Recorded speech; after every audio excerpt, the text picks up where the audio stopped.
قرآن مقدس کی ایک آیت ہے وَلَا تَسْتَوِي الْحَسَنَةُ وَلَا السَّيِّئَةُ، نیکی اور بدی برابر نہیں ہو سکتے۔ ادفع باللتی ہی احسن، برائی کا بدلہ بھلائی سے دو۔ فَإِذَا الَّذِي بَيْنَكَ وَبَيْنَهُ عَدَاوَةٌ كَأَنَّهُ وَلِيٌّ حَمِيمٌ، اگر تمہیں اپنے دشمن کو جگری دوست بنانا ہے تو یہی فارمولہ تم کو اڈاپٹ کرنا ہے کہ ہر برائی کا بدلہ بھلائی سے دو۔ قرآن بار بار عفو درگزر کرنے، معاف کرنے کی تعلیم دیتا ہے۔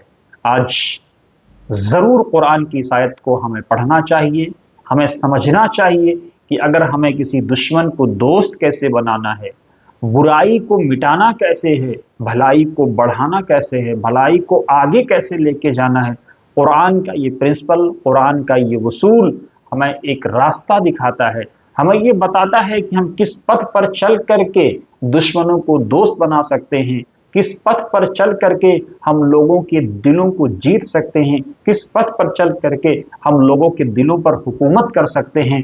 دماغ پر کی جانے والی حکومتیں دیر پا نہیں ہوتی ہیں، دلوں پر کی جانے والی حکومتیں دور پا بھی ہوتی ہیں اور دیر پا بھی ہوتی ہیں۔ اس لیے ضروری ہے کہ قرآن کے اس پرنسپل کو ہم سمجھیں۔ کمنٹ باکس میں آپ اپنی رائے دیں اور بنے رہیں وطن سماچار کے ساتھ۔